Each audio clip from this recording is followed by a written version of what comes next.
In 1971, Paul McCartney released his second solo album titled RAM. Upon its release, music critics everywhere crucified the record, calling it incredibly inconsequential and monumentally irrelevant, among other things. His fellow Beatles also didn't hold back on their criticisms, with even Ringo Starr stating, "I feel sad about Paul's albums. I don't think there's one good tune on that last one, RAM. He seems to be going strange." Today, many consider RAM to be perhaps Paul McCartney's greatest post-Beatles release, next to Band on the Run.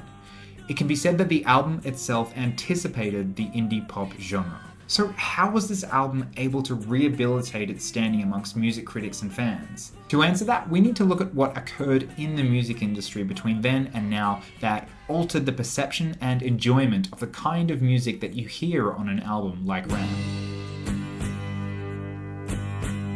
And before I continue, don't forget to like the video and hit subscribe so you can see more of my stuff in future. First, some historical context around Paul McCartney and the rest of the Beatles. On Friday, April 10th, 1970, Paul announced that he was releasing his first solo album in a joint press release that also informed the public that the Beatles had split up. Simply titled McCartney, it's a record that he worked on in secret during the time Let It Be was also being made. He played all the instruments himself, and in contrast to the fashionable wall of sound production that was popular in music at the time, the album has a simple, lo-fi feel. It's a record that strips back the noise and grandiose excess of his prior music, and by making something homemade that wasn't created in an attempt to compete with his past work, he was free to start from a fresh perspective of new experimentation.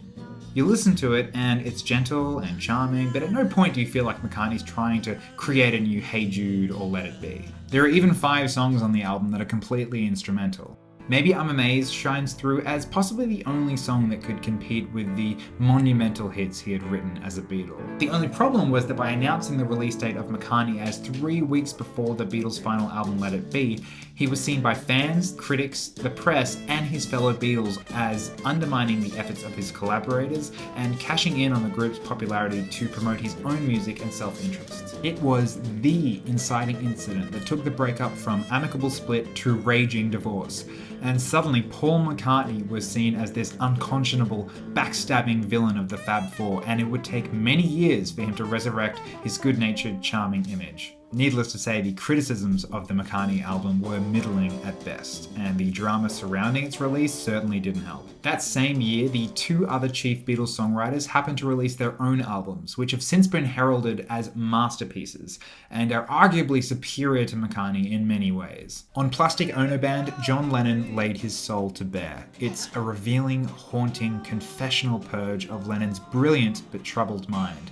It could almost be said that if RAM invented indie pop, then Plastic Ono Band was the precursor to alternative rock or grunge. George Harrison, meanwhile, released the triple album epic All Things Must Pass. After being inhibited with a measly 2-song per album quota on most Beatles records, courtesy of Lennon and McCartney, Harrison was liberated, and we were gifted a collection of epically produced, heavenly songs that he'd been working on for the better part of 5 years, but was never given the chance to release. Ringo Starr also made an album of covers. So 1971 rolls around, and Paul's thinking, okay, I'm gonna need to create something a little bit more grandiose here. I need to show everyone that I too can create a solo masterpiece. I wrote The Long and Winding Road, for crying out loud. I can do this. In fact, in a 1971 Rolling Stone interview, John Lennon is asked what he believes Paul will think of his latest album, and he replies, I think it'll probably scare him into doing something decent, and then he'll scare me into doing something decent like that.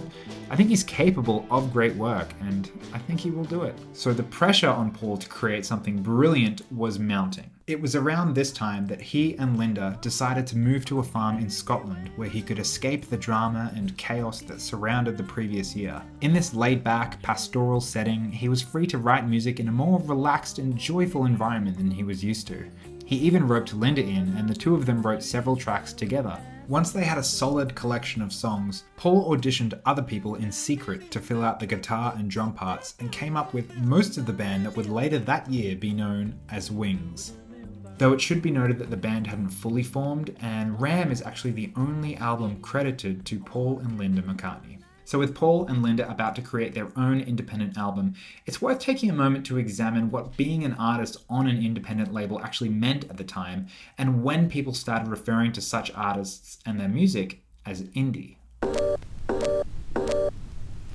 When RAM was released, the term indie pop didn't even exist and wouldn't establish itself as a genre for nearly a decade. There were artists and bands signed to independent labels, but that was either because they were working their way to getting signed to a major label, or they had already been a part of one and sought more freedom and experimentation, which led them to become independent. Frank Sinatra was one of those artists, and in 1962 formed his own record label.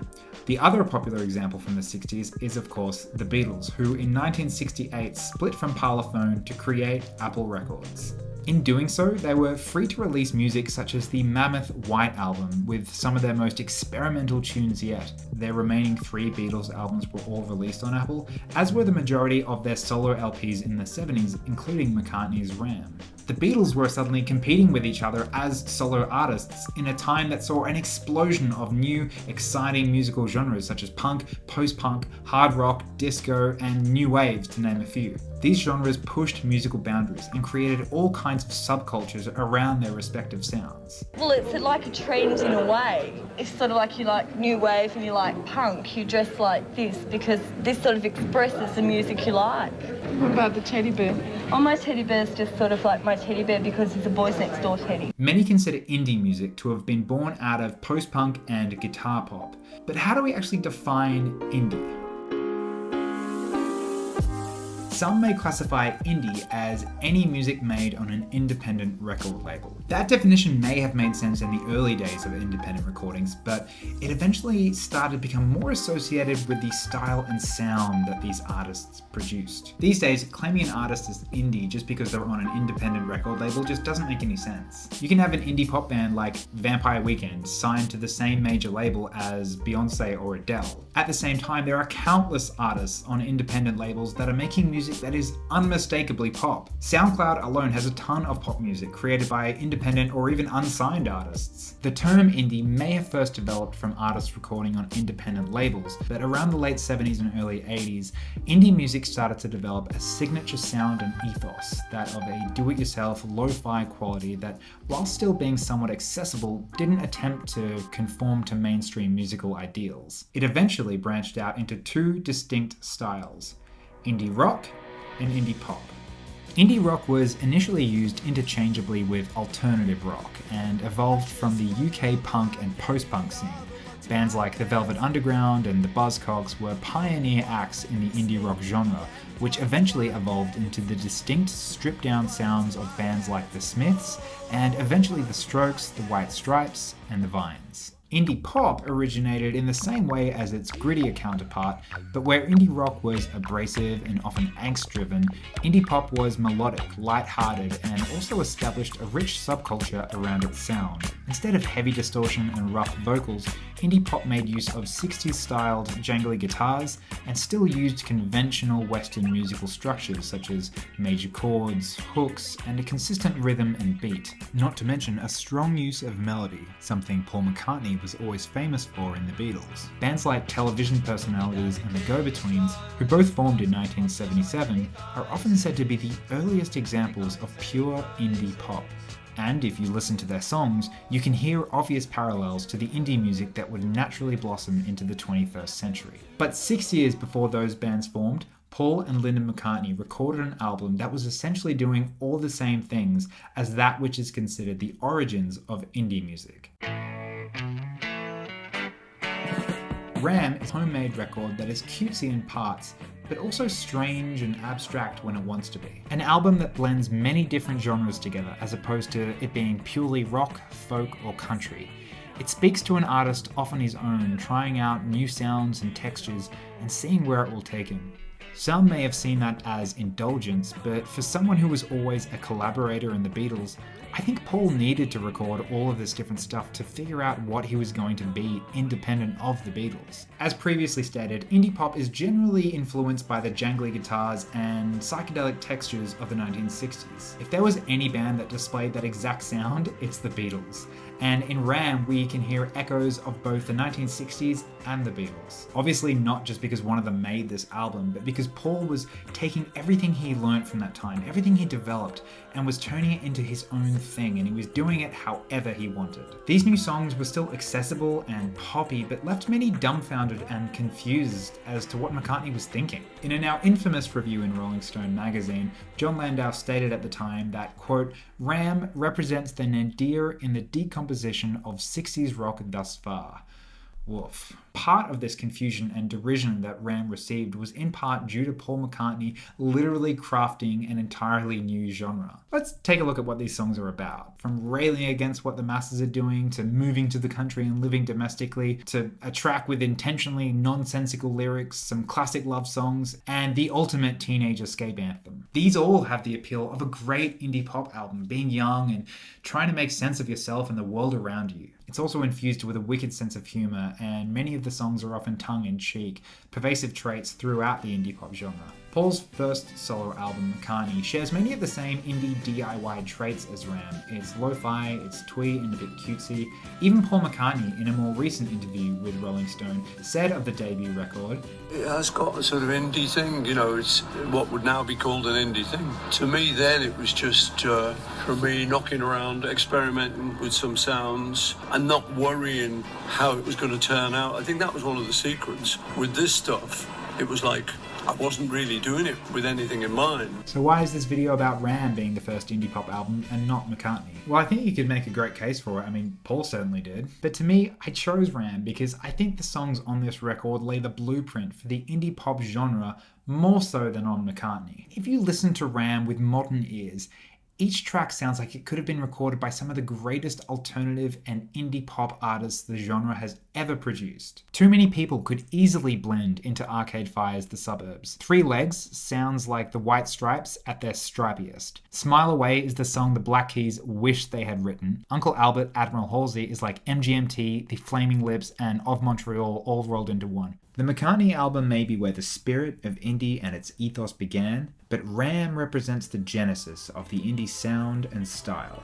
The entire album reads like the DNA of indie music. Like many indie pop albums, it borrows heavily from the 1960s and not just the Beatles. The songs Dear Boy and Long-Haired Lady sound like they could be B-sides to the Beach Boys' Pet Sounds, with their overlapping, reverb-heavy harmonies and playful orchestral elements. It gets even more retro on Eat at Home, which plays like a love letter to Buddy Holly-inspired 50s rock. What also makes this album sound incredibly indie pop are all the quirky elements that turned off critics at the time, but are now seen as quite bold and artistic inclusions. On the grandiose Uncle Albert, Admiral Halsey, McCartney includes so many strange elements such as the sounds of the thunderstorm and rain, seagulls, the telephone noises made with his mouth, the use of an orchestra, and the multiple time signature changes. The silly voices paired with the jaunty bom, bom, bom, bom beat makes this a very playful song as well.